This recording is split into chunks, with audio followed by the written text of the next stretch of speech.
Welcome to the Nightbird Radio Podcast. I'm Timothy Saylor, and I'm going to be your host this evening as we sound out the subconscious, navigate the nocturnal, and explore the farthest reaches of our experience, coming at you from the back of a 1986 Dodge Ram van on the rolling foothills of the Blue Ridge Mountains, in the Great Forest, deep in the heart of the Kali Yuga. This is radio for the hauntological turn. And welcome back, Nightbirds. On this episode, we had the pleasure to be joined by Lindsay Starke, a friend and fellow traveler, and, like me, a wizard in recovery. We talked about jailbreaking Protestantism, the ancestors, aliens, developing a personal relationship with the Allfather, the spirit of the American South, and so much more. As always, thanks for listening and enjoy the show. Lindsay, welcome to the Nightbird Radio Podcast. How are you doing? I'm fantastic. It's great to be here. It's great to have you. It's glad to have you too. So I wanted to have you on because I know that you're a fellow magical practitioner in recovery. And so I wondered if you could talk about that a little bit here to start off. Which found you first? Magic or recovery? Oh, magic found me way, way before I found recovery. Cool. So I've been doing some form of magic for probably 24 years, something like that, maybe more. Actually 25 is a good round number. We're going to say 25 years. But only got sober like 5.5, I guess coming up on 6 years ago. And it was, I guess recovery kind of found me before then, actually around the time that I was getting into magic, but in a cyclical ancestral sort of way, in that, cool. like so many of us, it runs in the family. And right around the time that I started getting really kind of switching from your garden variety 90s teenage Wiccan into more of being a little bit more critical about my magical practice, was around the same time that my mom got sober.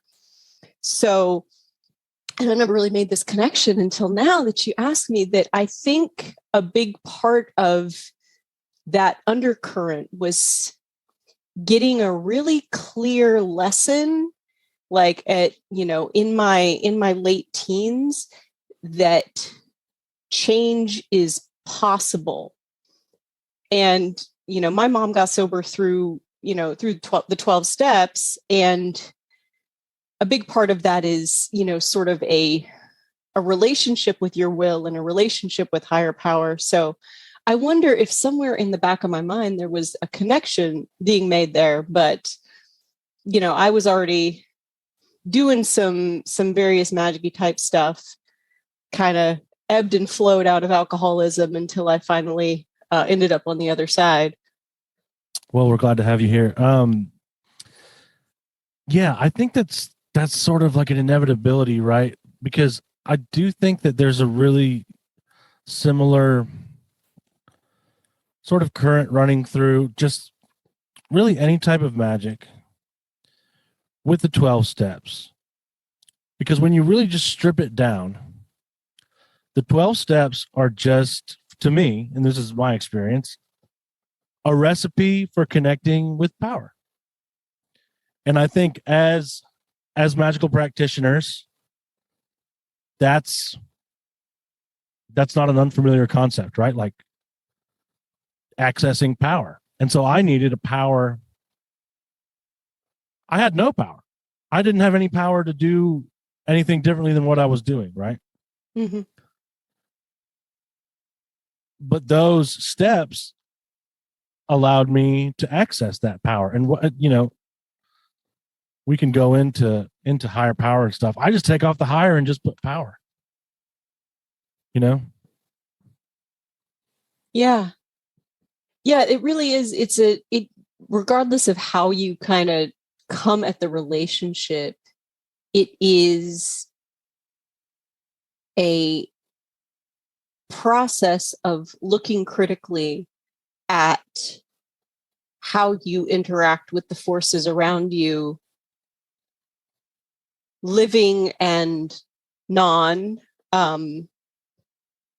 and to not even necessarily come out with it with an exact certainty of it, but to just continually, I love the phrase, searching and fearless moral inventory, right? Like that process of just being like, here's where things are.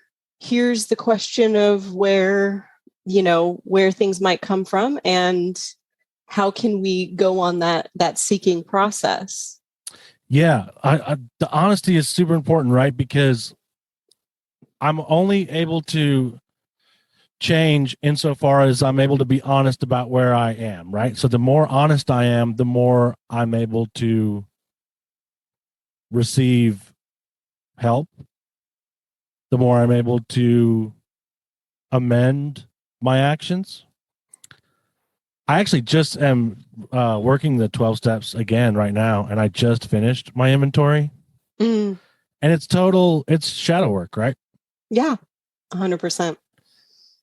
I think there's a really interesting line that runs through like Jung and like the AA story. Because Bill Wilson and Jung were in like correspondence. Oh, Bill was a weird kid. Yeah, he's one of us. Sure. Yeah, no doubt. And like, okay, so like another thing that interests me too is like the Oxford groups. Like I know you get into like AA history or whatever. Like some people might find that incredibly boring, but I think it's fascinating because here you had these. It's like the Christian group that were using something similar to the 12 steps, like some of the tech from it, basically. And that's where it wasn't Bill, it was one of the other guys, I think, that was like had visited the Oxford groups and was like, hey, this is good stuff. We should use this. And so it does have that almost like a chaos magic flavor to it of like, all right, well, like even the big book says, and don't be open-minded about what works for religious people. It's like it's taking all this tech. So like you've got meditation, you've got confession, you've got, those are the only two I can think of, right? Prayer, yeah, right? Prayer. So and it's interesting. I think I was reading something recently, and I can't cite source this. So if I mess it up, then. But I think like toward the end of his life, Bill was interested in like some of the psychedelic approaches to recovery and stuff too, which he is was like doing acid. He had a secretary take acid. Yeah. Okay. So that is sometimes I'm just like, did I imagine this? He was turning people on. Yeah. Stuff. Yeah. Which, that is, I feel like is just such a, a lovely little nascent thing that we're seeing. And, it's another, talk about a chaos magic approach, right? I had a dream the other night, and this is like I said, like I'm doing my inventory right now. And I had a dream the other night that I was doing like ayahuasca ceremony inventories. And I can't even like, has dream logic, right? So I can't even like hardly like describe what it was, but it was just like, it was an underlying theme that kept coming back in the dream. And then other like crazy storylines were going on, right? But I'll have those kind of dreams sometimes. And it's similar to dreams I've had during Ancestral, like times of intense ancestral practice I've been doing, right? Where it's like, there's someone doing magic with me in my dreams. It can get really weird and really cool really fast. And I think that there's honestly like, or at least maybe I see it, maybe this is just a bias of some sort, but I feel like there's AA gets a pretty bad rap in magical circles, I feel like. Do you see that? I think I don't go to the magical circles where it does, I think and maybe it's just, I've been really blessed to be, I kind of, am re-submerging pretty deep in magic again now. And the, the circles that we travel in, I think, are very, amenable to that sort of thing, much more amenable to, and I guess, I'm sort of, and maybe this is just sort of what I'm traveling in. I feel like the magical folks I talk to these days are way more clued into things like prayer and intention, and that work that aligns very much with this sort of 12-steppy mindset. Then, I'm going to etch something in a candle and call Hecate, and here's my herbs, and that sort of very like rigid sense versus something where it's like the biggest spell you can do is pray to somebody. Yeah. Or just practice gratitude, right? Yeah, for real. Or talk to the ancestors. I mean, that's, another one where I feel like there's so much of my my recovery and my magic is all just intertwined with the ancestral healing piece, and recognizing that, again, it's all just part of this like interwoven pattern. And maybe part of my inventory is stuff that I didn't even bring with me, that sort of came with me into this body, but that I didn't necessarily bring in my own self. Totally.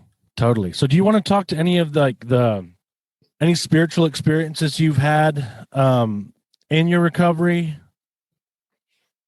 Yeah, it's my rock bottom moment was not as brutal as a lot of rock bottoms people I know. Sure. I think part of that was it was a very clear message of like, hey, that problem your mom has, you got it too. So I realized pretty soon, like, I was like, oh yeah, okay, I gotta stop. So it was not necessarily a dark night of the soul moment, but as I examined my relationship with alcohol, it was really clear that, like, for so many of us, a big part of it was like self-medicating pretty severe depressive issues that I usually talk about as melancholy. I think it's a temperament thing. And especially kind of more recently in my recovery practice, I'm realizing that there's a little bit of the sort of the through lines of like what you get from sort of sex and love addiction, and some of that too, and some of the ways that I was behaving in relationship with people was part of this. And so that ultimately my recovery was a process of figuring out how to better manage my periods of really like severe despondency. I'm not a big fan of the purely medical model of depression, where it's like, and your brain chemicals don't work right. But like, yeah, me neither. Within that reality tunnel, the talking about like what happens with the dopamine transmitter, like that's where my problem is when I'm in a deep episode, I just can't feel any pleasure or joy at anything, just complete anhedonia. And so, when you're in that space, the rat's going to push the button. So I would go find ways to push the button. So I had to figure out kind of how to process through that. And that is what has been, some of that has been ancestor work on my mother's side, which is way less fucked up than my dad's side, despite being the one that my, that the severe alcoholism comes from. I feel like the ones that were fucked up, I didn't expect to be. Oh, my dad's side's got like, that's just like pure crazy sin, versus my mom's side. It's like more sort of like personal melancholy. So, so doing some of that work and really making efforts on that side. And then the other piece, as I alluded to before we started recording, is kind of coming back to faith and prayer in a way that I had never really thought was accessible to me. Coming from a very devout Southern Baptist family where both of my parents had kind of left the church, I feel like I was like culturally Southern Been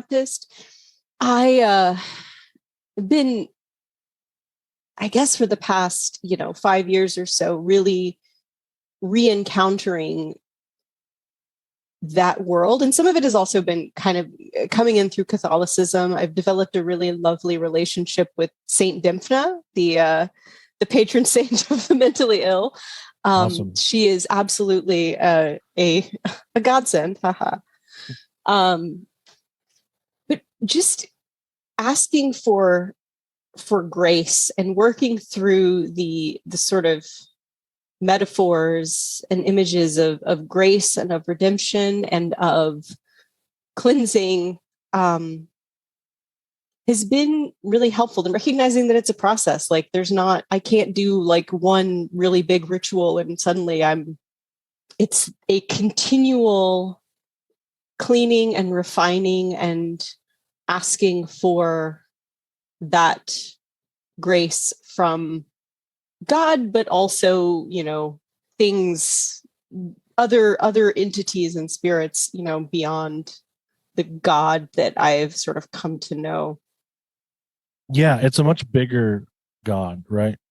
And it's it's a very populated universe for me, it's like great. I can call on a lot of folks.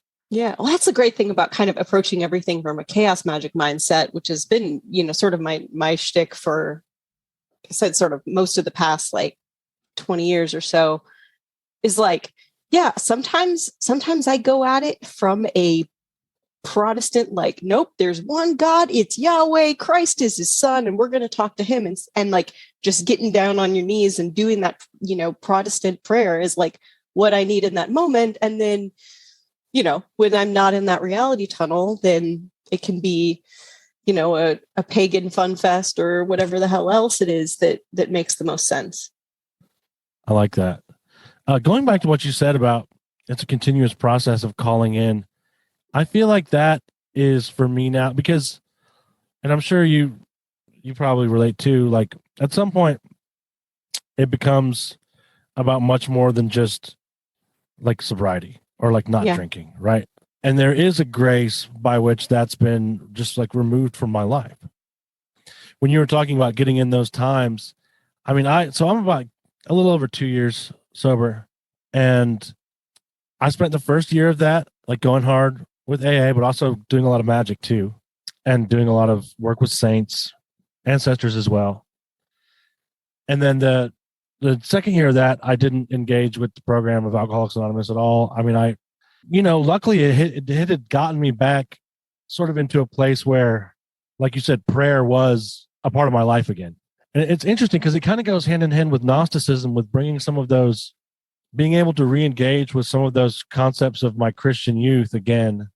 It's very Gnostic to me, the concept that I felt so not at home in the world that I needed some sort of portal in the form of a drug to take me to a place where I could be okay with the world. It's like the wondering of what is it even like to be comfortable. Right. I don't think, I know I'll never feel 100% comfortable. So whatever it was that I was needing, in this point in the timeline, who knows? Yeah. If we were living in a hunter-gatherer animist paradise, maybe I'd feel a little bit different. But as long as we're in late stage capitalism, like there's going to be a hole. Yeah, that's a huge part of it too, right? Because we are not living right. Yeah. But I think that comes back to a disconnection with power, and that comes with, and whatever, you can call it a coincidence or you can call it intentional. It really doesn't matter to me. What matters is like the effects are there, right? We're disconnected from the reality of spirit. I was disconnected from the reality of spirit. I'd become a total atheist. I was disconnected with the reality of and the presence of the dead, but they're just gone, whatever. And dying is something dumb people do. I'm not going to do that, right? A total disconnection with the living universe, because I can't be disconnected from it, right?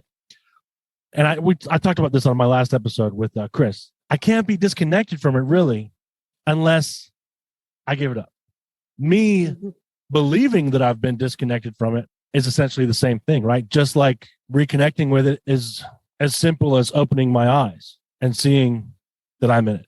Yeah, makes a lot of sense. There's some medicine in looking back at that person feeling so disconnected, and having a little bit is something that I feel like I always struggle with, is having compassion for the person that I was when I was in so much pain and causing pain. But, that had a root too. That was not just completely spontaneous behavior either. Right. It was a sense of disconnection. And at times I feel like even possession. Oh, yeah. Oh, yeah. Well, that's where sometimes I wonder if the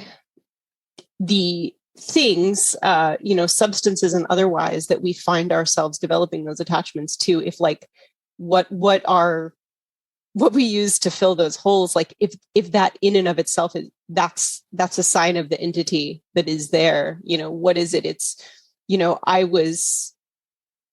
I definitely feel sometimes that I was absolutely possessed by a spirit of despair. Yeah, me too. And that my consistent struggle is a battle against despair, and why things like, hope and prayer and grace are the solution. Yeah. And on a daily basis, reconnecting with that. Because I think I started to say this, but I went off on a tangent. But like that 24-hour thing for me, that's the space I get to play. Right. And I'm not going to play outside of that. Because part of what that inventory did for me was realizing that, and my sponsor helped me with this, but that fear, it doesn't exist right now. It exists in the future. It's always about something in the future. It's some shit I'm making up. It's a total phantom. And my resentment, that lives in the past. None of it is right now. Like, I used to call my sponsor and be like, freaking the fuck out for no reason, just because I'm like about to vibrate out of my skin, right? Yeah. And he's like, dude, what's happening right now? And I'm like, I'm sitting in my house. He's like, okay, you're sitting in your house. Is anyone coming to stab you right now? Like, is the house falling down? Is like a meteor about to hit you? Like, no, it's all outside that 24-hour window. And so I have to actually go there to experience it. And so if I just don't go there, it's easier said than done sometimes, but that's really been helpful for me, that framework. Yeah. It's in the most like banal white girl way. I feel the same way, just like hanging out with my dog. It's like, you are here, right here in this moment, and you're not afraid of anything except for maybe not immediately getting food. I don't know. Yeah. You're just chilling. You're just right. being in that space. I think it's, it's part of the when you enter in sort of a more animistic worldview, and you spend time with like the personhood of plants and trees and rocks and shit, and you're just like, they're not operating on any kind of a timeline like we are. You're just like just taking the chill pill. Yeah. I've definitely had some helpful trees in my sobriety. Oh man, they're the best. I had a great like just a couple weekends ago, just like laying there looking at a rose bush, watching the bees, being like, you don't give a shit about any of this. You don't care about what's happening in Ukraine. And right. Like, obviously, I'm opposed to war on principle. I don't want anybody to be hurt, but also I know that my stressing about it isn't going to save any lives. All we do is, we pray for peace, and that's right. Because fear to me is, this is going to sound dramatic, but it's true for me, just for me. Fear to me is death. And it's okay to be with it, but if I chase it, I might as well chase it off a ledge. You know what I mean? Same thing with self-pity is the same way. That'll kill an alcoholic. Yeah. Have it on good authority that fears the little death that brings total obliteration. Right. Yeah. Hell yeah. Hell yeah. I've been listening to that William S. Burroughs like spoken word jazz album. You know what I'm talking about from The Sopranos? There's a song of it where he's just talking about like the Book of the Dead. Yeah. It's really good. Yeah. No, it's really good. I think I did this work music league thing and submitted one of those songs or something. And I think everybody was just like, whoosh, okay, oh, yeah. whatever. I was in that music league. Yeah. I haven't done it in a while. Okay, so let's go backward some. And if you want to talk a little bit more about that Christian upbringing, like what kind of experiences did you have there? Like, I know, well, I'll let you speak for yourself. Well, that's what is kind of weird. So all of my extended family is Southern Baptist, and my father's father was a minister, and was not a good person, and so my dad was raised a pastor's son, but kind of, he was, did a lot of acid, played in a band, and left the church, but still, still very conversant in the sort of the mythos and the culture. And so we were sort of raised like culturally Southern Baptist. Like, I know my Bible, I know the songs, I know the concepts. I was raised with a really strong sense of the possibility of redemption and the really kind of good stuff that comes from church. The idea that there is a sense of grace, all that stuff. So that was part of my upbringing, but we didn't go to church because my dad had a big chip on his shoulder for very obvious, and clear reasons. So, like we go to church sometimes, like right. Big family things, but it was not part of my upbringing, despite the fact that like I'd read the whole King James Bible, and it allows me to kind of come at, of course, like a lot of, I was a, gothy kid in the teens and was like, Christianity's stupid. Yeah. This is for sheep, and like, and I was like that for a long time. Oh yeah. Well, and then sort of developed like Catholicism, like it has some cool, like aesthetics. Right. And like they get down and shit too, right? Like they drink and stuff. Okay. Yeah. They've got, there's a lot of like, it's got some like gothy vibes. I'm into this. And and there's rituals and stuff. Yeah. Right? Yeah. And I always was really interested in religion and interested in faith and interested in magic from a pretty young age. But it felt like the last thing I would ever come back to would be, approaching Jesus. Like Mary, when you're raised Protestant, Mary feels like really transgressive, it's like, ooh, she's the goddess. And so, but actually getting down with like the lamb is kind of a mind fuck for you when you have been spending most of your life thinking like, this is absolutely not for me. This is everything that's wrong with the South, everything that's wrong with politics in our country. Like this is what's destroying, my perfect, like whatever world I want to live in. But I had a really, a shamanic reading with Kai Armand a couple years back, and he's kind of from a similar background, and said like, all I'm getting is like that you need to be on your knees, like just old school, not pretty, very dry, good old Protestant prayer. And it's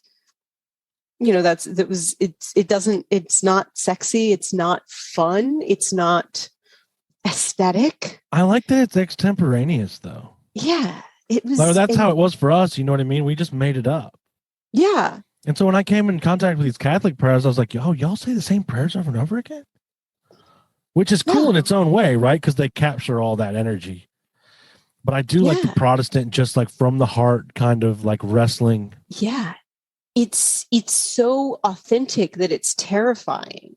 Yeah. And, I had been sort of messing around with saying the rosary. And again, that feels super meditative and different. And that's not the world I came from. Obviously, I could say in Our Father because there's the, Johnny Mathis Christmas song, right? But like, but it feels so different. And so it does kind of force you to do some of that questioning. We talked to you, do some of that moral inventory, talk to God about what's going on and what do you need. And I went back and like reread the Gospels, a couple years ago. And that is revolutionary and so, it's very like tried to be like, oh, Jesus was a brown socialist, but like Jesus was a brown socialist. Like he was saying stuff that is incredibly transgressive and stuff that will still get you killed. Yeah. You say it loud enough, And it's very to try to kind of jailbreak that relationship and come back to it has been really interesting, and something that I've been kind of particularly interested in untangling is, like all good Baptists, like I wasn't baptized at birth because, you do a believer's baptism, which means I never got baptized. So I'm, walking around in the world, like living my sin. Well, I really like cleansing baths as like a thing. Yeah, totally. So now that's a big part of my practice is just a regular sort of self-baptism. I like it. You throw a little bit of salt, a little bit of Psalm 23, and you got yourself a sin stew going. Like you get all clean. It's great. The Sethian Gnostics, they baptized like as much as you want. Just keep getting like, let's just do it every day. Yeah. They did astral flight type baptisms where they would go and journey into the upper realms of heaven and be baptized by angels in each like level. Pretty cool stuff. That's rad. Yeah, you can read. I think it's Zostrianos, and then there's the Gospel of the Egyptians. It's good stuff. I'm real bad. I have a big Nag Hammadi that I've like sort of thumbed through, but haven't really I haven't dug as deeply into the Gnostics as I feel like I should have for somebody who's really wanting to go back and jailbreak Jesus Christ. The Gnostic Gospels I would really recommend. Like the Gospel of Thomas is amazing because it's just sayings of Jesus. Mm-hmm. Really good stuff. A lot of stuff that's been really useful to me in my sobriety. He talks about, things like hermetic stuff too, like making the outer like the inner and the inner like the outer, and just a very esoteric kind of vibe to it. It's cool. It's a different side of Jesus, obviously, because yes, it's a B-side.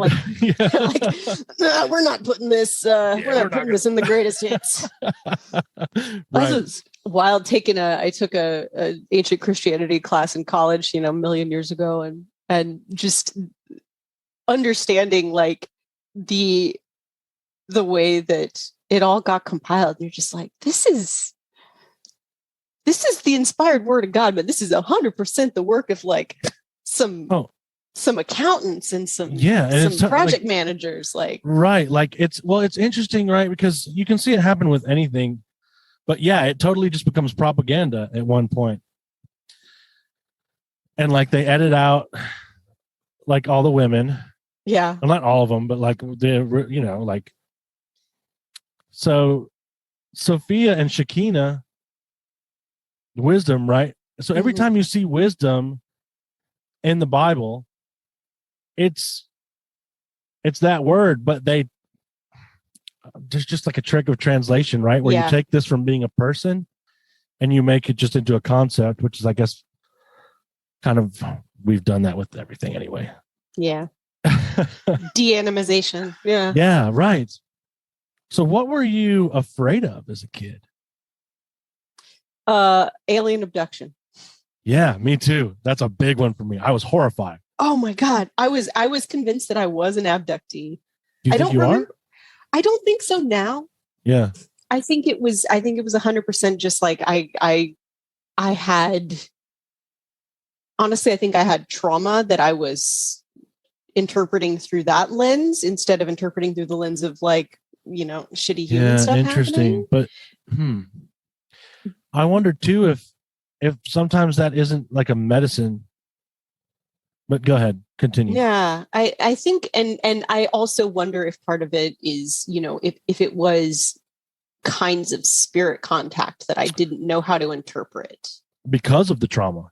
Yeah, or just because I was like a kid who was consuming all of the, again, like 90s kid alien media. Yeah, watching the X-Files. Like, I had the same right. And this is why I asked this question, because so often the things I'm afraid of are like what I'm incredibly fascinated by too, and I like can't stop. Oh, yeah.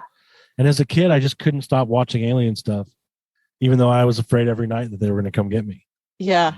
Oh man, same. And God, bless my parents who would rent me the same like UFO video from the Blockbuster Video or whatever, and let me watch it, and then have me stay up all night. Like, but they're coming for me. Like, couple of saints, putting up with that every weekend. Yeah, going through it willingly. Yeah. So what's your relationship to that now? So yeah, how do you feel now about aliens? Now I'm pretty solidly in the like valet Keel camp of like, yeah, me too. It's a phenomenon, control system kind of stuff. And now I don't have the same fear of it, because I can see it as whatever people are reporting is a real experience, but I don't know that it's necessarily happening in the physical or purely in the physical, or but it's still imminent. Yeah, and but it seems like there's a little bit more. I don't know that I was necessarily like super clued into the like sort of intruders narrative at the time, but the idea that like, no, there are these beings and they're coming and they want to mess with your body and you don't have any control over it. That is, that's really, really terrifying in a way where it's like, there is knowing that this is part of something that's bigger, knowing about kind of how it ties into tales of the Fae, how it ties into, the sorts of things that people report on in different kinds of shamanic experiences with or without the aid of plant medicines. Like, whatever this is, it's something way bigger than like, these guys want to get my eggs. Like, they're right. And it feels like it's more part of a story versus just a crime, basically. Right. Yeah, totally. But that's the part of it that interests me, is looking at sort of like the Whitley Strieber side of it, where it's like, yeah, okay, so I had this experience and it was horrifying, but then it started giving him gifts. Yeah. Like psychic abilities, heightened awareness, et cetera, access to, for lack of a better word, technology that wasn't before that experience available, right? That's the same thing. Like, I didn't have any sort of spiritual, okay, maybe not. I had some, but I didn't really have anything major until I had a near-death experience. And then it was like the floodgates were opened. And I wonder if it's not kind of like that too. I mean, like you said, it's a shamanic thing where it's like, yeah, okay, I have this incredibly horrifying experience that I don't understand, that even for maybe years, it still is unfolding and working on me, because I had that near-death experience and I still nothing clicked for me. I still continued to use and hurt people and etc. But it did eventually unfold into fruition. Like those seeds bore fruit. And so, like a fruit tree is going to take a while to bear fruit. Yeah. It's fascinating to me, the relationship between that underworld experience, but then you get to come back. If you get to come back. Yeah. And bring gifts to the people. Yeah. It reminds me of I just remember the quote when Willie was talking about his wife going through all of the letters he got in the wake of communion, and her coming to him and saying, like, this has something to do with death. Like it's the or something to do with what we call death. I think that was the line, which is like, it's really, I mean, talk about like, talk about a hook. You're just like, I want to know more. But when you think about that, you think about like Mike McClellan's like owl stuff, all of it. Like this is something that's way bigger than, space creatures and flying like like nuts and bolts saucers. There's something that is so much more, so much bigger. And that doesn't necessarily, I think I'm still at the place where like, I wouldn't want to go, I'm not going to go out and like do the, summon the UFO thing that, I can't remember that, that particular like spiel of things. But I'm not like welcoming the experience. I don't think I'm going to want that to happen, but I also don't fear it. And maybe part of it is having, dipped my toes in the underworld a little bit, and dipped my toes in like doing some deep trauma processing. Like, okay, this is if this is part of what the path is, then that's what happens. Have you read American Cosmic? I sure have. It's so good. That book is so good. It's so fascinating to me when Dr. Pasulka talks about the souls in purgatory being very similar to alien encounters. And just the fact that that's like just a doctrine. And so I hate to say, everything is the same, but there is, I can't help but go to the ballet thing about like the phenomenon wearing masks. Mm-hmm. And it's like, okay, this is just like a doctrine of the church, but that doctrine allowed this phenomenon to enter into their awareness, maybe. Like it gave them a reality tunnel to experience it in a way that they could understand. Yeah. It's, ultimately like it's the naming of something sometimes can allow you to perceive it, right? Like totally. If you don't have the words or the ways to understand something, it becomes sort of an amorphous thing versus like you have an interpretation that you can put on an experience. Right. Which is, I think, go ahead. That's alien abduction, right? Is like once that narrative became well known, then when people would have these surreal experiences, they could put that label on it. Yeah, I wanted to talk about intention, son, because I know that you're involved in that. Yes, I've been going to a weekly Power of 8 intention group for coming up on 2 years, but missing, maybe a week here, a week there, but that being my most like solid social commitment on my calendar. And it's really, it's life-changing in so many ways. I mean, when you see like a miracle happen, I like a lot of folks who, I'm sure there's some people in the magic space who experience no doubt of like, what if I'm just a crazy person and all of this is fake? Right. Like you get a lot of good evidence for whatever it is, there's something, when you see just these crazy miracles happening. But then also it's just like, it's really nice to have a group of friends who you get together and like it have a really like positive thing that you do. But the incredible change you experience in dedicating time out of your schedule to like think nice things for other people, it's a very similar sort of change to what you get with like gratitude work, because you are separating yourself from that self-focus. Right. And a big part of my recovery process has been just trying to be, to generally just take a more like pro-redemption, I guess, recovery process, magic process, faith process, whatever, all of it together is like to take a super redemptive attitude toward everyone, try to give everyone the benefit of the doubt, trying to just assume good intentions with everyone, which I think in our current like cancel happy culture is a really transgressive thing to do. Yeah. It's really, it creates a massive change in your life when you spend time focused on good things for others.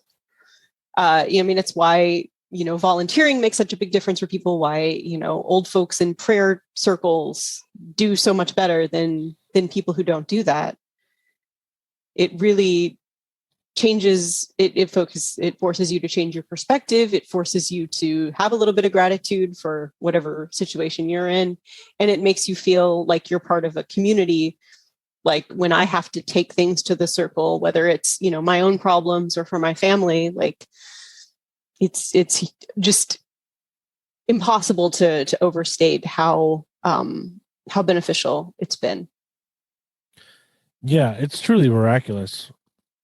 It fits in really nicely with my recovery too, because one of the things that helped me, especially early on, and I hated when he would say to do it, but I would come to my sponsor with like, yeah, I'm pissed at whatever, like fuck that guy, whatever. He'd be like, well, how about you pray for their health, wealth, and happiness? How about you go and pray for their happiness and their health and their wealth and their prosperity, and pray that they have everything that you want from your life? And I would be like, man, fuck that. Yeah. But then I would go do it. And an incredibly transformative practice. I would recommend that for anyone. There's something, like you said, there's something about spending time intending for someone else's well-being that it's just like, it feels right. It's like, okay, this is how you're supposed to do it. Like, this is what. And I always liked praying for people. That's one of the reasons I liked going to church, was I liked that feeling of, where two or more gather in my name, there I am. You can feel it. It's there. When it also is just like, it's just really efficient tech. I love the it works. That's another the hack thing. of like if you have somebody that you really hate at your job and you can't deal with working with, the best way to do the Malefica is like pray for them to get a great job that they can't turn down. Yeah, like, right. That'll work way better than praying for them to lose their job or praying for them to get hit by a car. Like, it'll work so much better. You're not getting into any weird contracts with anything. And like, it's in my entirely untested hypothesis, it just seems like the universe prefers things to go in that direction. So like you're not swimming against the flow of traffic. Right. Mix some metaphors there. Well, and like, I won't ever bash anyone for doing it, but like, I know for me, in my experience, I just brought myself a lot more blockage that using Malefica in that way. Yeah. And whatever, people will disagree with me, but like, it just didn't feel good to me. Yeah. I mean, I think there's something to be, it's taken the high road, right? Like, there's a reason why there's ways to talk about that, is you come out without any ick on you. And I think that's, if a big part of what we're doing in this lifetime is trying to remediate the ick that we came in with, like, don't add more. Right. Yeah, just don't add more to the system. Yeah, like I already have enough ancestral baggage. I don't need to add more baggage. Yeah, I've got enough problems. Like, all right. I also, when you were talking about intention work, it made me think of something you said. Made me think of the prayer of Saint Francis. There's a line in that it just continues to like blow my mind in new ways. But when you pray that prayer, if anyone's familiar with it, you ask to understand rather than to be understood. Yeah. There's something to that where, like, because so much of my life has been spent selfishly, whether consciously selfish or not, right? Being upset that I wasn't understood. They don't understand me. They don't get me. I'm just misunderstood, but when I'm able to put myself in that place of trying to understand someone else first, it changes the relationship completely. Yeah.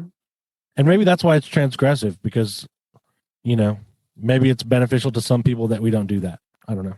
Yeah, I think so. Yeah, that prayer is a killer. Highly. It's so good. 13 out of 10 stars to anyone looking for a prayer to add to their repertoire that will just like your whole mind skyrocket. Yeah. And he's got a great story too, and just a total. Oh, it was such a such a Chad. Such a Chad. Yeah. Hell yeah. I wanted to talk a little bit about intuition too, both as a magical practitioner and as someone in recovery, because that's an overlap. Mm-hmm.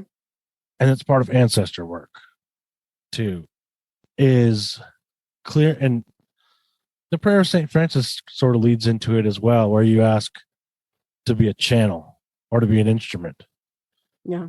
It fits with intention as well, because when anyone that's not familiar with the power of 8 intention, when you're intending the statement, you really are sort of like trying to focus on letting the universe do it through you. Yeah. Rather than me trying to do it myself. Yeah. Otherwise you're going to feel beat up the next day. Yeah. Burn out. And I've done it on accident before doing Reiki. Which is just an interesting side note. But I also find it to be laced throughout the big book, the idea of using the intuition, reconnecting with the will, the proper use of the will, mm-hmm. Being skyrocketed into the 4th dimension, I think it says somewhere. On the high road, walking hand in hand with the spirit of the universe. Could you talk about your experience with that? I think I actually have for whatever reason, I don't have the native sense of it. Like I really have to fight for it and struggle for it. Somebody who I'll drop out a journey really quick and easy. I have a really hard time remaining in that space. And, to go back to kind of what we were talking about with disconnection, I think that's part of the pain or whatever that I'm working with is this deep desire to be very in tune with the universe, with God, with spirit, with my purpose, all of that, and really like getting in my own way a lot and feeling disconnected from it. And so it's been I think that was one of the things that was helpful about kind of a more performative style of magic in the beginning was where the accoutrement would kind of help to like get into that space. And it's been trying to strip that back and still see if I can feel the intuition. Like I'm a terrible tarot reader. I absolutely can't read for myself. Like I just get in my own way. Oh, so I do the same thing. Yeah. I mean, I think that's a pretty common thing. It's been sort of interesting to, I always thought that like pendulum work was like, oh, I don't know. That's a swinging rock. That's not like fun, these cool cool things. And it's been getting and working with the pendulum inspired by, the rune soup course about it was very like kind of mind blowing in terms of like, oh, I do have this capacity. I just am really in my head. Don't listen to the body. I think that, and I think he even goes into this in that course, right? But I really vibed with the idea that, and it goes with what you were saying too, the performative aspect and the accoutrement. The pendulum is a way for me to trick myself into believing my intuition, right? Yeah. Like, oh, yeah, this is just me. But if I have this fucking chain with a nipple on the end, then I can. And yeah, it's probably a spirit too, right? There's an interplay there always. But sometimes that's just enough to make, like, to help me get out of my own way. And it's interesting because that really is, I've been getting into a lot more journey work lately. Yeah, that getting in my own way amounts to like me thinking, oh, this is just my imagination. Well, it's like, yeah, of course it's your fucking imagination. That's the point. Like, that's the point. That's the ticket. Yeah, when you start to realize that like dreams can be dreams and still be real and all of that. It's really like it was a really amazing moment for me the first time I was doing an intention and had like an image pop into my head and be like, am I just imagining that? Because I think that would be a cool thing to say to this person. And it was like, maybe that is what's happening. So I'm just going to share it. And it ended up being, somehow healing for this person to hear me to talk about, I think it was my dog showing up in an intention vision, bringing somebody a gift. And I was like, this is probably just me being obsessed with my dog. And they're like, no, actually, that's really meaningful. So yeah. And the dog obsession helped. Yeah. That was the vehicle. Yeah. She's my spirit buddy. Like, right. Yeah. That's actually interesting too. If you think about it in the sense of the familiar, you saying that made me think about, it's the same way I get in my own way when I think, just for example's sense, say I'm at a meeting and I think to myself, oh yeah, this my experience. I don't have anything to offer. Like, I'm not going to be able to help any of these people. That's getting in my own way too. Yeah.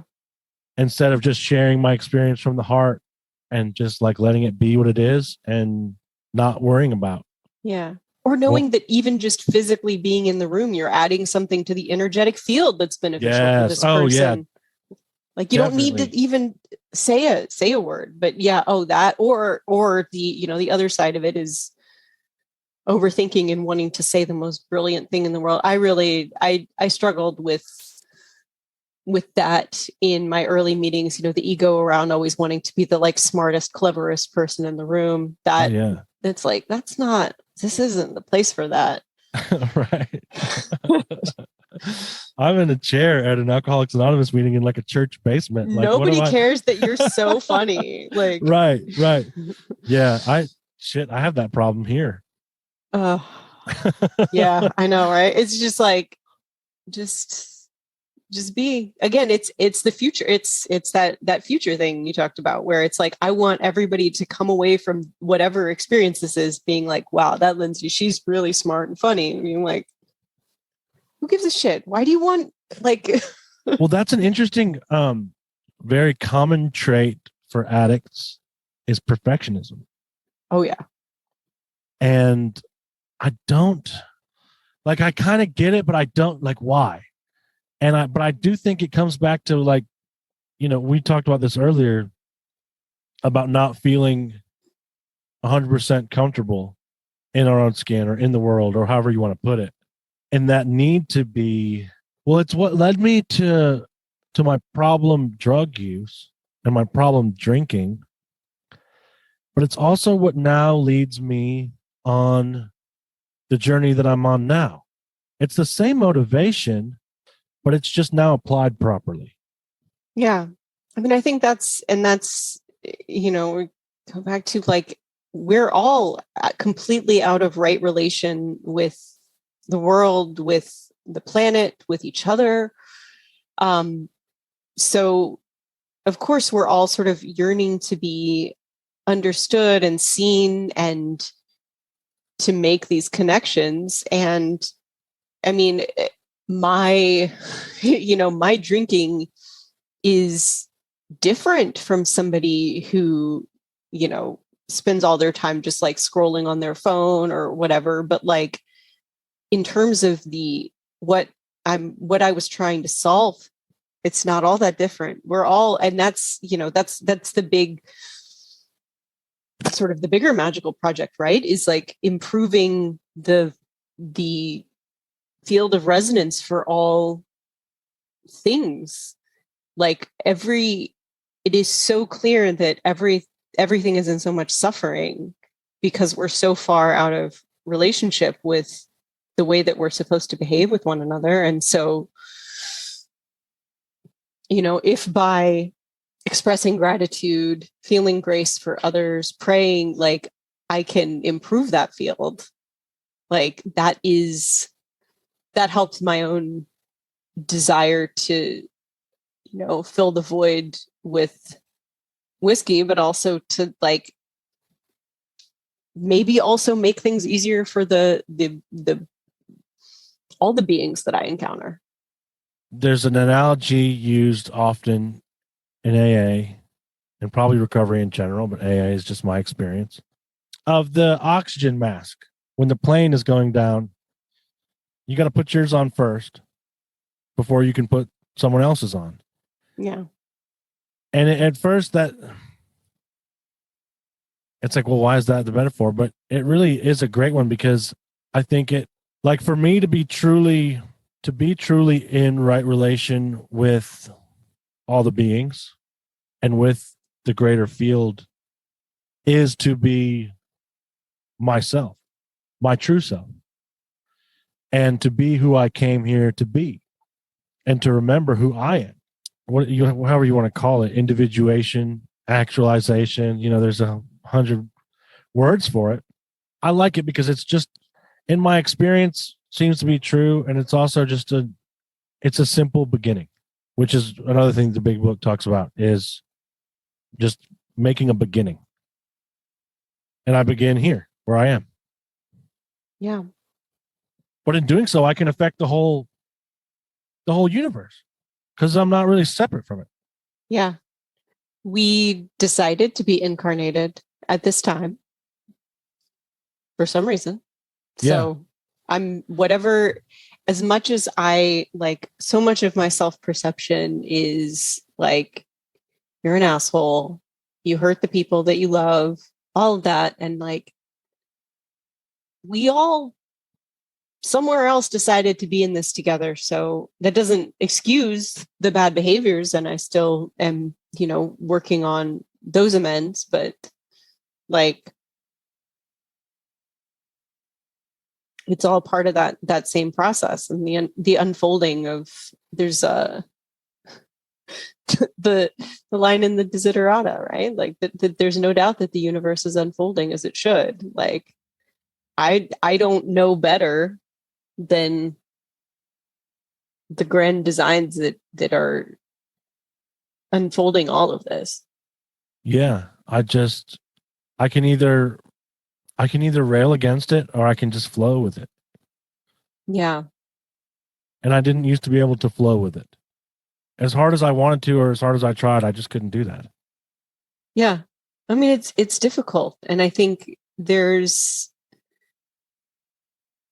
part of the, the kind of talking about kind of the transgressive nature of things, like so much of the messaging, if you're like weird, alt, whatever, is like to be angry, to fight, to be, oh, I'm so punk rock and like, fuck the system. And yeah, I mean, I'm still like definitely opposed to war, capitalist extraction, all of that, but also recognize that flowing with it in, again, it's the Malefica, right? Like we're gonna catch more flies with honey than with vinegar if we work to improve the field versus if we work to destroy what's there. Well, I just can't do much from a place of resentment. No. So like I can still say fuck the system, but I'm not gonna fucking like drive myself to an early grave because they suck. Yeah, right. Like it doesn't make me more authentic or more punk rock or whatever to be really depressed all the time, right, and angry and despairing. I think it's the all these themes that we've been talking about all kind of tie together, and like you can't let yourself be colonized by the demon of despair.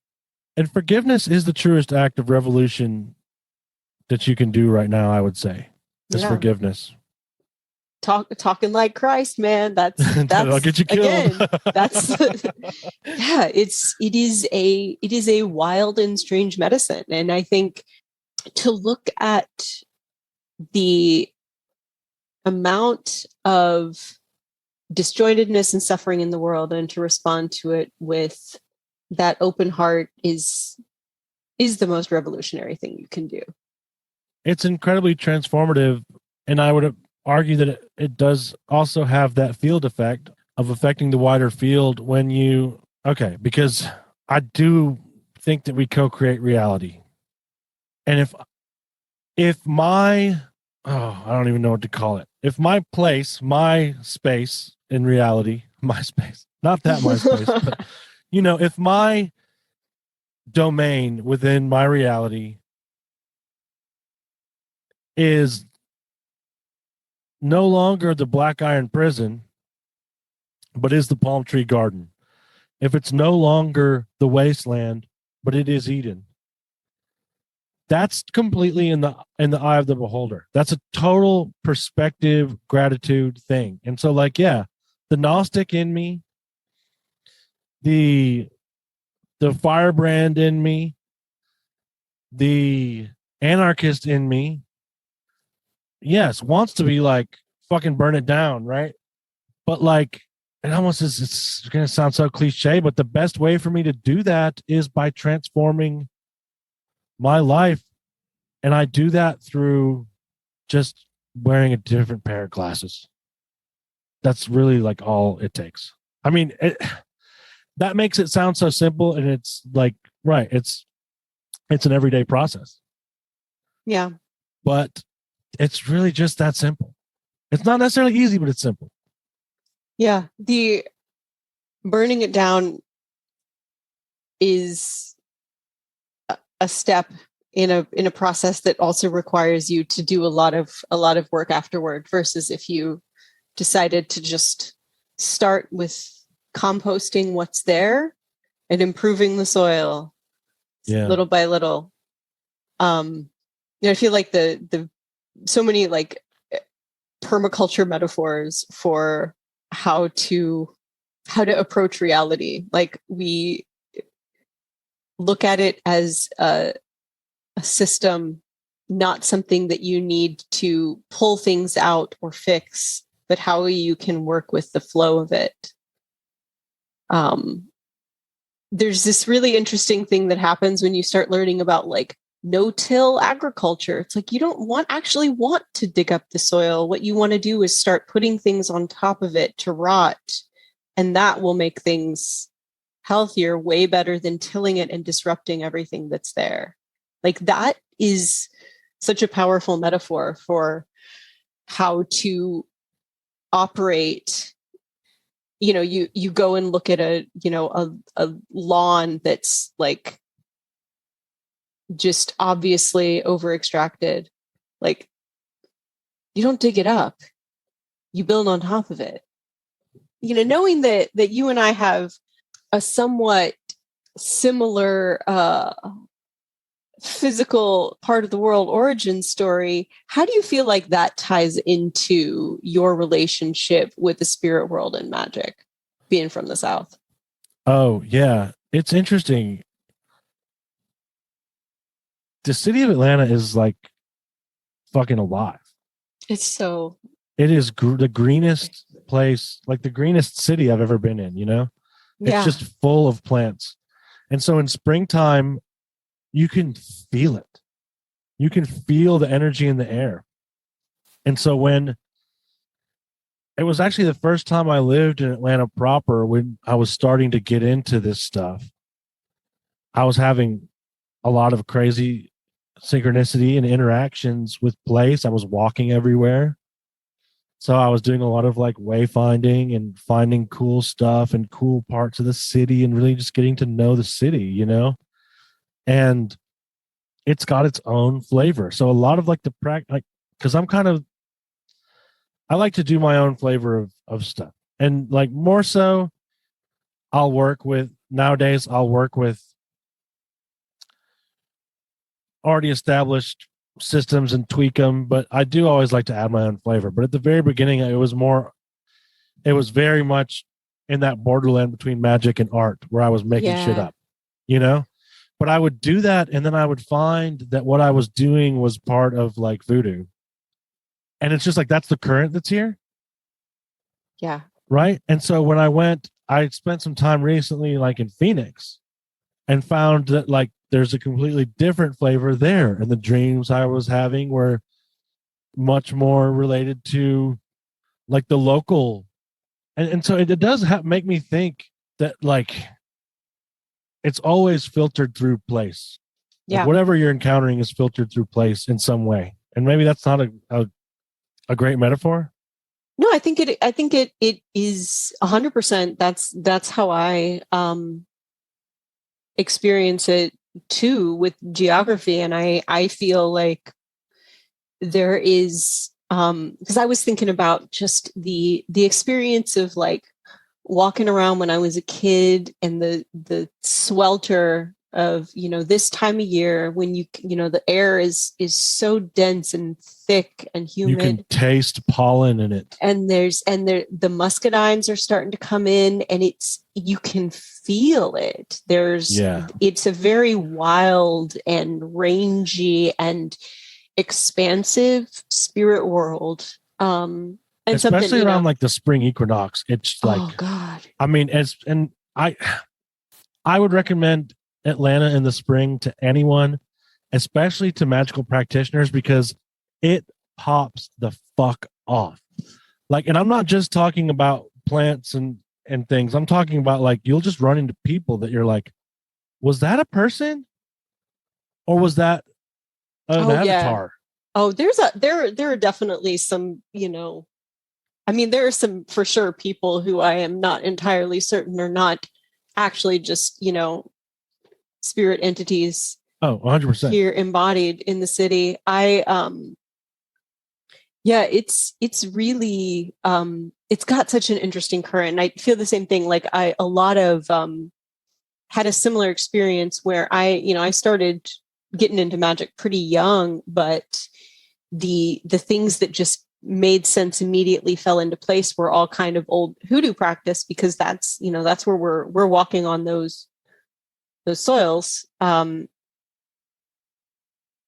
it just permeates. I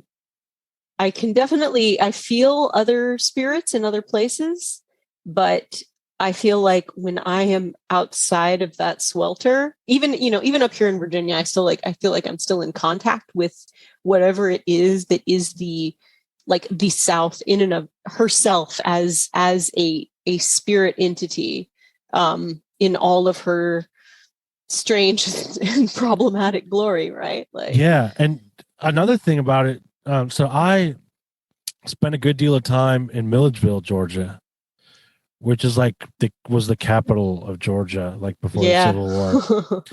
So a lot of interesting, like really just heavy history there, but also a lot of mounds. Mm-hmm. There's a lot of mounds.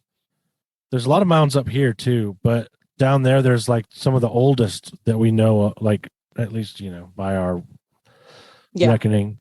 There's Rock Eagle and Rock Hawk, not too far from one another. Mm-hmm. And that place, okay, so it's where Flannery O'Connor lived. And so it's like the birthplace of Southern Gothic. It's a haunted place. but it's also bright white hot. It's just a really interesting confluence of themes and of imagery. It just feels old. It just feels ancient of days, you know? But also that town was crazy because it just has a lot of kind of violence in its history, obviously. And but also there was a thing that we would even talk about, and it was a joke among people that lived there, that it was like a vortex. It had like vortex energy. Like you'd go there. I went there for school and I stayed there for 12 years. And I kept going back. Yeah. And it just kind of suck you in. You know, the name for that culture that was the mound builder in that area, you know, now they say that the Southeastern Ceremonial Complex, but the old name was the Southern Death Cult, which is just I like that so much more than Southeastern Ceremonial Complex. Yeah, it's got a certain, it definitely just sounds so much cooler. And it's, you know, the indigenous people called them, I think, the ancient ones, which is very like Lovecraftian too. Yeah. Peter Levenda goes into that in Sinister Forces. I forgot that was in Sinister Forces. He talks a good bit about the mounds.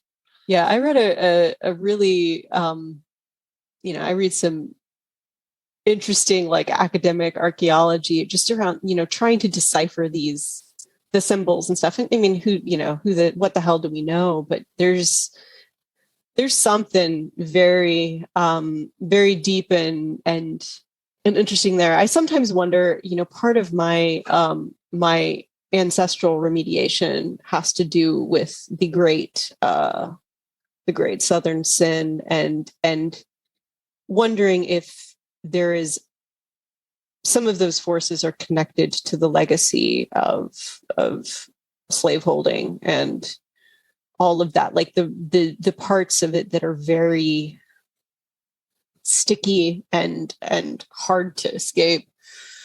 But you know, it's part of the process of like building a relationship with the South as the place that she is.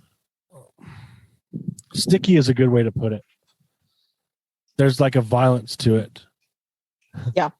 And almost a brutality, but a very just it's hard to put it into words. Yeah.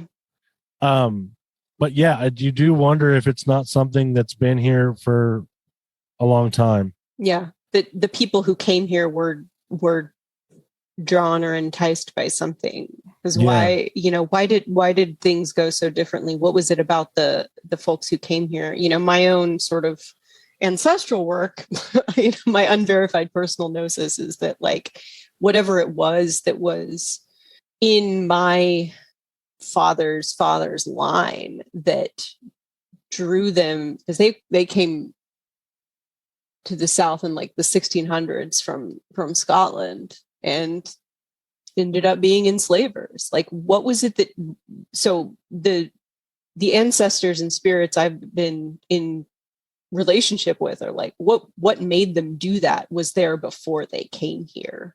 That was something they brought over, was this, whatever it was, an affliction that caused them to engage in something so horrific. And, you know, whatever the logic of like people rationalizing it at the time, like there was something there that allowed them to do the things that they did. And I should say, you know, I'm not saying that there's a, you know, curse from ancient indigenous people that caused white folks to engage in colonialism, but just that there's a through line, right? There's a through line of, I always have to go back to the Peter Levenda thing because I find it incredibly compelling. It's like, well, not that it caused people to do these violent things, but that it's like we built our civilization on these sacred sites. Yeah. And so like we then wonder why we're haunted. yeah, I think that's exactly it, right? You know?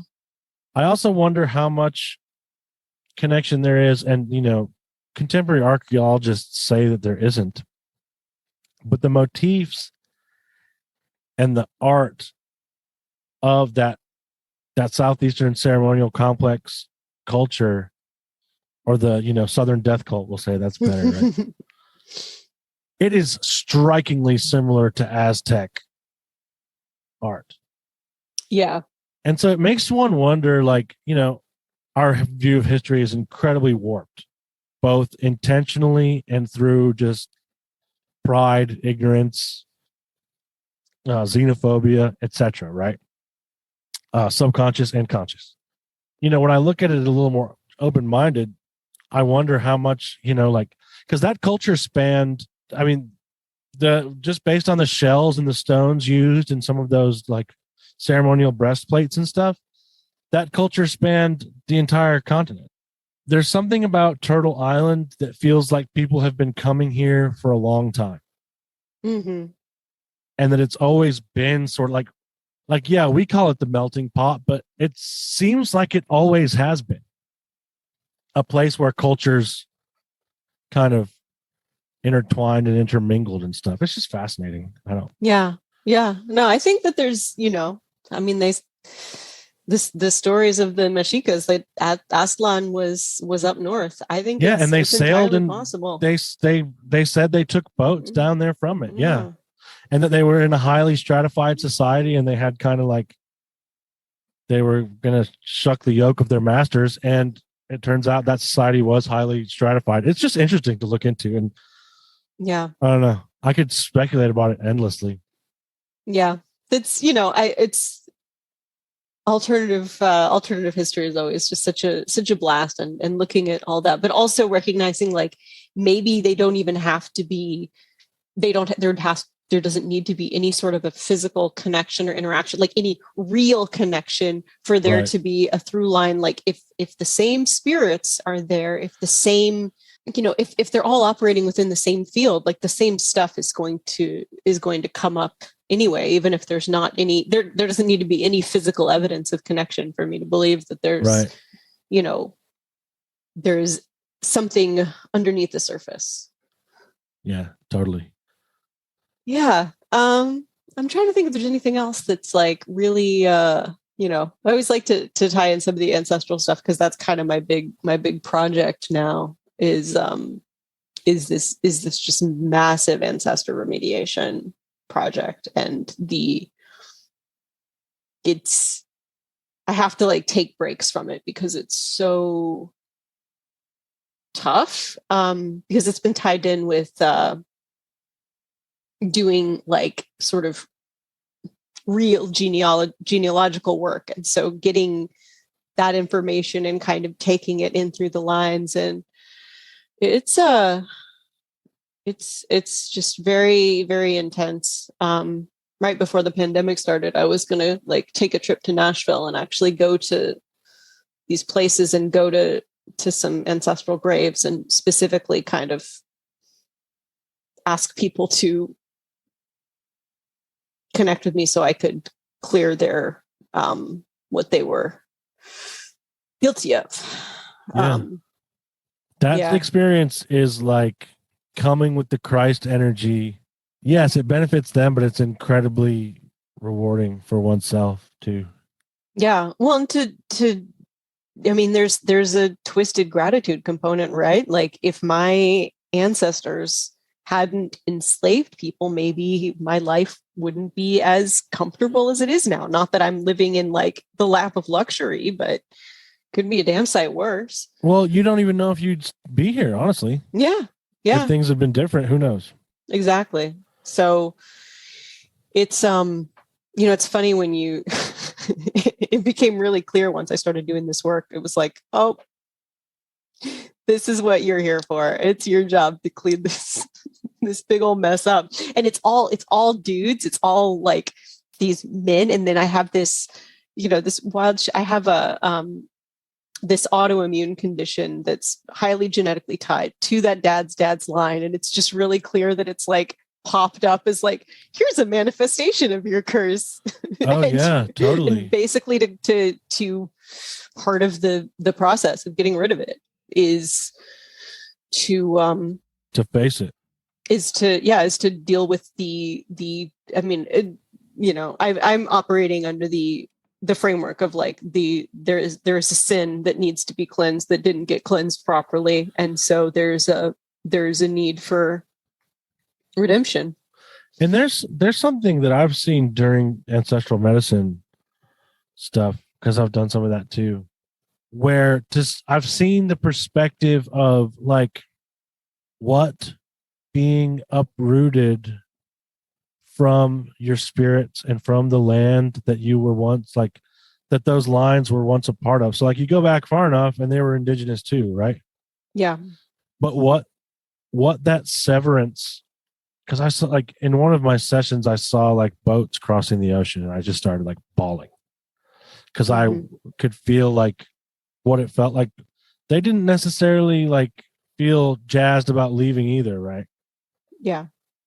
And it's just this imperialism pushing people around and disconnecting people, and those people that get hurt by that hurt other people, and they push, and it's just this, it's like a self-perpetuating cycle. Yeah. And that's why I think it's such cool work and such important work to not do that. Yeah. And even better to actively, engage in, like you said, cleaning up some of that, which is interesting too, because it kind of does go back to the inventory of like cleaning up your side of the street. Yeah. It's like an ancestral inventory. Yeah. That's how I'm kind of, I'm assuming that a lot of what I am bringing to the table is stuff that like I said, is not necessarily stuff that I originated. But if part of the reason why I'm here as somebody who has a calling in this arena is to do this, then like that's my purpose, I guess. To just invite your ancestors or your spirits in, like when you're doing chores that you know that they would vibe with. Oh, I do it when I'm working out too. Yeah. Oh, when I work, I just go pure Mars. It's real. Oh, it's real. Yeah. Like I'll Odin. Like, oh, which is weird. So my Odin thing, this whole spiel, basically I had to like consciously separate because he was like, he's hot and heavy. He was like, hey, we're gonna, like, it was just too much blood. And he's bloody. And so Odin was my primary spirit relation for like years, and it was very boozy and very bloody. And it wasn't until I went to an ancestral medicine workshop and there was a northern shaman there who said, he does that to all the cute young girls. Tell him you need a break. It's okay. It's not gonna ruin anything. You're not gonna be cursed. You just have to tell him like you need a break and you're gonna come back when you're ready. Yeah, that's interesting. And specifically that like he will just drink the blood out of the cute girls who get in with him too early. And so I did that. And basically like every once in a while I'll see like, it'll be like two crows that are just like staring at me. Or I love when I get a series of like 3 cars at night that all just have one headlight. And you're just like, oh yeah, I see you. Definitely the one headlight. I'm going to come back. So that's crazy that we both are Odin people, because did you know my story with that at all? I seem to remember you made a pact with him in jail. So when I overdosed, yeah, and had my near-death experience, he is who I saw. I was in the woods and he was there. Yeah. And then so I started working with him and I was giving him blood, and like it was too intense for me too, and I had to step back. But then I feel like he would pop in when he needed to give a quest or something. You know what I mean? Mm-hmm. But now I give him extra sets when I'm working out. And I feel like it's totally remediated his energy. And now he's like, because very much ancestral for me. That's really, because like both sides of my family are like German, Norwegian. Yeah. Like, yeah. I think the other interesting, around the same time that all this happened, I found out that the Stark that we always thought was like Germanic is actually Scottish. And granted, with the way that the Vikings kind of did Northern Europe, it doesn't necessarily mean anything, but it's kind of just like it all kind of got separated. My favorite is when I'm repping, like doing real heavy squats, I'll just do the barbarous names from the Mars planetary prayer. That's fucking rad. That's awesome. Yes. Yeah. That's cool. It's fun. Yeah. We have my partner is like insane Aries stellium. And so our like lifting room has a fucking giant shrine to Mars in there with like a hematite phallus and a little like ram and a big painting on the wall. That's awesome. And it's just, and like fire and redness. And so, but I like the idea of inviting the old man back in that way. I think he was also like not super, he was harder to engage with after I got sober. And so I think that made it a lot more strained. So that was interesting to me too, because when I got sober, he handed me off to Cyprian. Huh. Yeah. And then that unfolded in a really interesting way too, as I realized like, okay, that is a kind of Cyprianic story. Like I used to just spit curses at people and bring demons into their life, or demons, you know what I mean? Yeah. And then I found like a better way to engage with the magic. Yeah. I don't know. You know what I mean? Yeah. No, it makes sense. I think but then Odin has been coming around a lot more lately. Yeah. But he also likes to just come and be like, why the fuck are you just sitting there? It's Ragnarok. Get your ass up. Yeah. I think that's, I've been I've needed a lot of like rose and heart shit that's very like, that's so much harder for me to engage with than the blood and the, because he and the fire. Like, he pushed me like, and that's so, it's just cool to hear someone else say it too, because it's like, it's real, but it really is just gives you goosebumps to hear it. But he is all right. He's all about like, we're doing this now. You're just going to face it into the shit. Because he pushed me deeper into addiction in a way to, but in the end, he actually brought me out of it that way. He like made me face up to all that shit. Yeah. Like, you're going to jail now. You're doing all this now. Okay, now this isn't useful anymore. I don't know. That's really interesting. Yeah, I mean, that seems like that's kind of his way of doing things, right? Is like, it doesn't really matter what's happening to your physical body as long as you're, I mean, you get suspended from the tree. That's part of the process. But that's, sometimes you're just like, dude, I am still a physical human at this point. And like, that's rough, dude. It's rough. But I have that energy, I feel like too, because I'm just very much that way. And so it fits for me. Yeah. Yeah. Well, I think that's my problem, is that I'm very much that way. And I am, for where I am in my life right now, I need like the counterbalance. I can't say everything because he is like that too. Yeah. I know. Yeah. But I know. Since then like, yeah. So how you were saying like it's difficult for you to journey?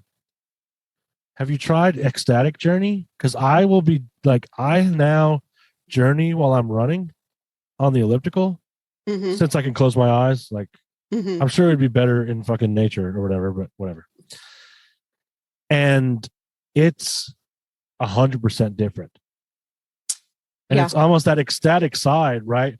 If I can get there somewhere, like, it's not so much that it has to be the booze and the drugs. Well, and that's what the running does for me. You know what I mean? Like that endorphin pump. Yeah. So, the kink scenes. That's what. That's the ecstatic journeying, getting intense impact. Just like, and I feel like that's a remediation for it, right? Yeah. Like doing it in a way that's not even necessarily controlled, but it is, right? And it's yeah. I mean, it's controlled, but like, yeah. Well, because he hung himself on the tree, right? Yeah. Yeah. Yeah. That's good shit. That's interesting. That makes a lot more sense to know. Yeah. I don't Yeah. know. That's fascinating stuff. Yeah. I was real close to having like a Valknut tattoo, all that stuff. And that would have been hard to take back. Well, yeah, because you also do have to really like sit with that Yeah. part of it too, right? Like there are a lot of people that follow that dude that I'm not cool with. Yeah. Well, that part too. But also just the like insert spear here sign that you're putting on yourself, where I was like very invested in like, I'm not going to live very long. And Oh yeah. this was part of it. And so that sort of conscious separation is also like, maybe I'm not, I have like most of my friends that I've known for like back from when I was drinking all call me a Valkyrie. It's like, it's like, it was such a big part of this consciousness, and having to untangle that is very, rough.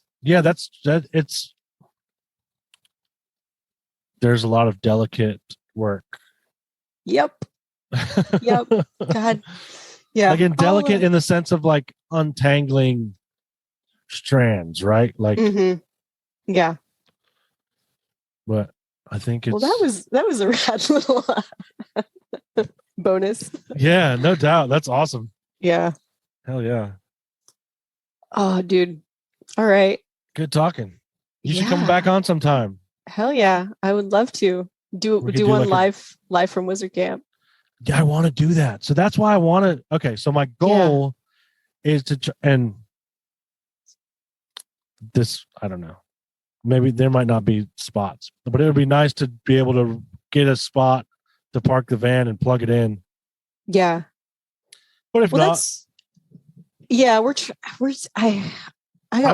going to just reserve another spot. You know what I mean? Yeah, I know they're kind of far away, but actually, it's kind of nice to have, like, if you had another spot. I was real close to just like driving out to, because I haven't been to the campsite, because it was sort of a last choice. It was tough to get. Yeah. Everything is so booked. I had the same issue last year, but it wasn't as crazy as it was this year. In Austin, all the campsites were too. I think everyone's just trying to go camping because they've been fucking cooped up for 2 years. Yeah. Yeah. They feel like people who are still like, oh, I don't want to be in a hotel, but this is safe. Yeah. And also just being outside is nice. Like, yeah. All right. Well, I should probably go because it's late and I'm do your thing. I'm about to go to sleep too. Yeah. I also can't wait to turn the fan on in here. I bet. Oh shit, dude. But that's what we do. Hell yeah. Well, it was great talking to you, and I hope you have a great rest of your night. Well, take it easy. You do the same. Bye-bye. Wow. I didn't know before I asked her to come on that Odin was a patron of Lindsay's for so long. That's just another cool example of the web of connections that we begin to find laced throughout our lives when we follow this path. Do you have stories of things that don't fit into our society's prevalent ontological dogmas? Do you experience weird shit? Seek it out? Revel in it? Then visit us at nightbirdpodcast.com. Navigate to the page entitled Share Your Story and drop me a line. I'd love to talk to you on the show and hear your stories. But I gotta fly. Thanks for listening. Until next time the night unites us.